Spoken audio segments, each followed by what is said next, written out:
But yeah, that was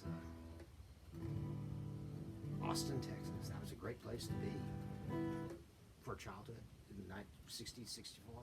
Yeah, that was good. I was really into football, sports. I liked all the different sports. You know, I was a golfer because my grandfather on my dad's side played golf. You know, he was an angry golfer though. He was, you know, because golf is a tough game. You know, mentally it's tough. But yeah, I'd go. He'd had like a little practice place in his basement. You know, and but he lived in St. Louis, so they'd go out and play. I think it was Grant Park, big park. They had a public golf course out there. But yeah, I was like football, you know, the big three: football, baseball, basketball, and but I loved football until I guess was ninth grade. Yeah, I could catch anything. I had really good eye-hand coordination, and I was fast. You know, that was the other thing. I was quick, fast. I could catch anything. You know, coach said if you could touch it, you can catch it. Well, I could. You know, had quick decision making, but organized football, wide receiver, going across the middle. Next thing I know, I wake up and there's these people looking down at me like you're looking in a well, and I'm like looking up from a well. Hey, you okay? You okay? I'm going, where am I? Somebody bigger than I. I said, this isn't for me. I just don't have the frame. I'd rather be up in the stands playing with the girls than out here getting killed. So that was the end of my organized football career. You know, speaking of 66, back to 66, so, you know, we used to play games. I mean, games was like a big thing back then, you know, like playing games. There was a game called Kick the Can, you know, that we always played. And this was, you know, there's always an it, right? You know, when you play these children games, there's an it. So it, you know, you got a can, it counts to, you know, whatever, 110. Everybody disperses. And then the object is you go out and you find somebody and you had to touch them, and then you run back. You both race back to the can. And if you got there before the person, they went to the jail. But if you did that to somebody else and they came back and they kicked the can, then everyone in jail got to disperse. And so that was a great game to hang out with the girls, right? Because you'd basically hide together, you'd protect somebody, you know, all that stuff. Yeah, showing off, you know how that is. Kids show off. You know, boys are hunters, girls are damsels. Baseline, I'm not, you know, I don't want to upset anybody, but that's what it was, where it was when I was growing up.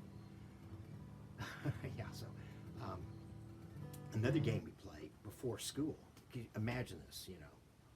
So school integration happened around 66, right in that era, you know, right there, 65. The Supreme Court integrated schools. One of the games we played is for school. Imagine this. You've got like 100 kids, and there's a playground. And at each end of the playground is a base. And the objective was one person would start being in the middle, and their goal was to tackle somebody. So the objective was to go from base to base to base. And then the it would be in the middle. And there was no time limit. Of course, the bell would ring, got to go into class, right? But you tackle them, and if you tackled them, they became part of the it gang. And so what it ended up being is you'd end up with one person. And all this group of people chasing them, trying to tackle them, you know. And then, of course, you had the girls, you know, all on the sidelines watching that, you know, and doing that thing and stuff like that. So when you tackled them, though, this is, and again, this is the way it was. 1, 2, 3, black man.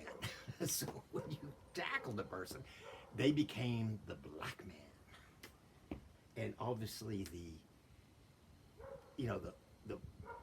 people on the base running back and forth, they were the white man, you know. Well, when the schools got integrated, obviously that game got changed. But that's what it was. It was a game you played. And it was, that's the way it was. Let me do one more Dylan song before I wrap this up. Get back to my project. I'm making good progress. I finally figured it out. I had to turn the sewing machine 90 degrees. It took me a while to sort that out. I just could not get a cut, or the decorative stitching on an angle, on a curve. You know, I was just, how do you, I eventually figured it out. Yeah. Turning the sewing machine 90 degrees. Solved the problem. Solved the home stretch. So, 69, Pat Garrett and Billy the Kid. And I read somewhere that this song was like the most recorded song ever.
So, to wrap up my Austin tales, yeah, my big fantasy girlfriends in that time frame were Annette Funicello. Disney made a remake of that Babes in Toyland. She was in that movie. It was just, oh, she's so whatever. You know, it was stirring feelings inside of me. And then Natalie Wood, you know, Gypsy. That movie Gypsy Rose Lee. They had this, you know, advertisement in the newspaper, you know, where she was Gypsy. Oh, yes, nice. Yeah.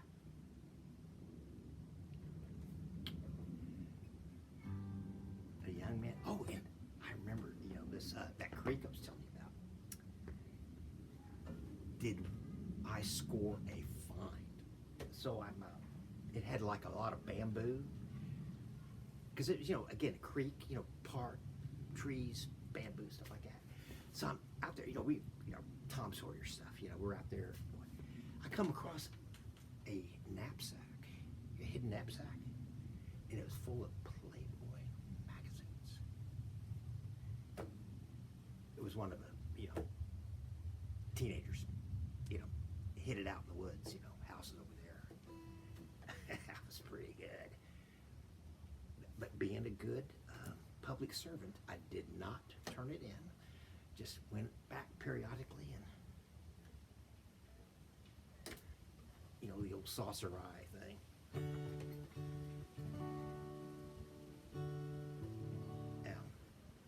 Women. I just, categorically, I can state, do not understand after all these years. And it's quite a revelation. Hi folks, how's it going? Doing fine. A beautiful day, isn't it? So it was dog walkers, I told you, promenade. So anyway, I respect women. I have this hierarchy of respect, you know, for women. Base, foundational women, respect. And then married women, respect. And then mothers. Man, I tell you, mothers, right up there. I was, that one came to the top of the stack with the birth of my children.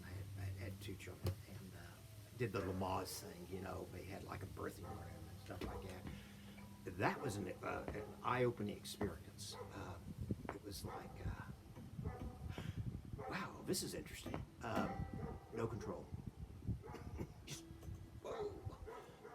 And there's something cosmic and mysterious going on here.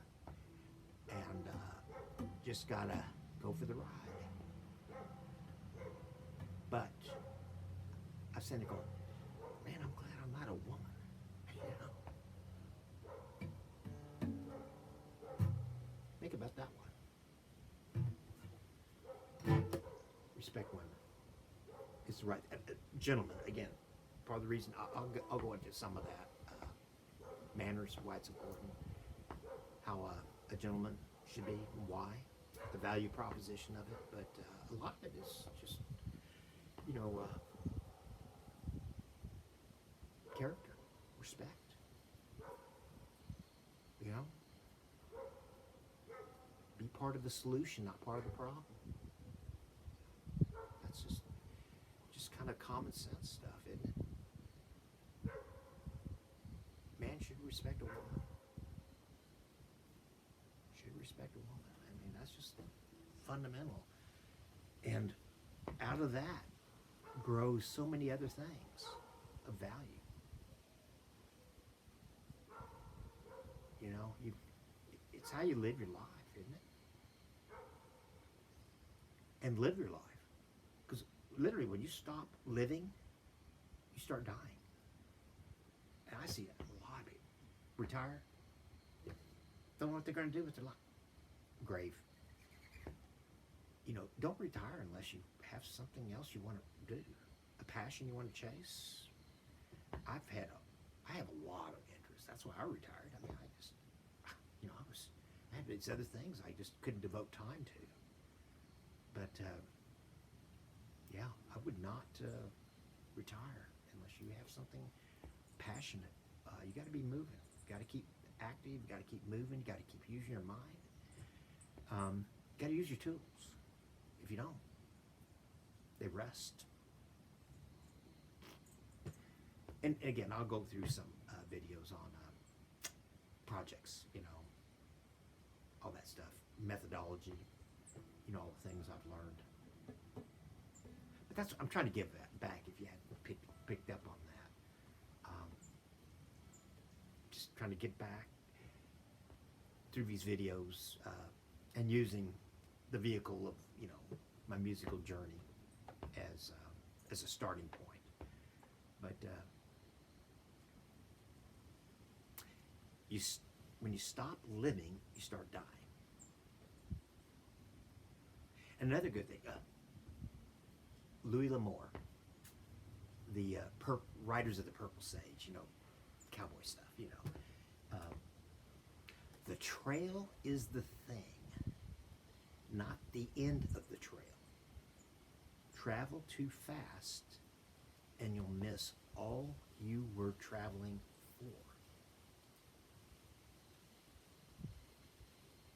Think about that one.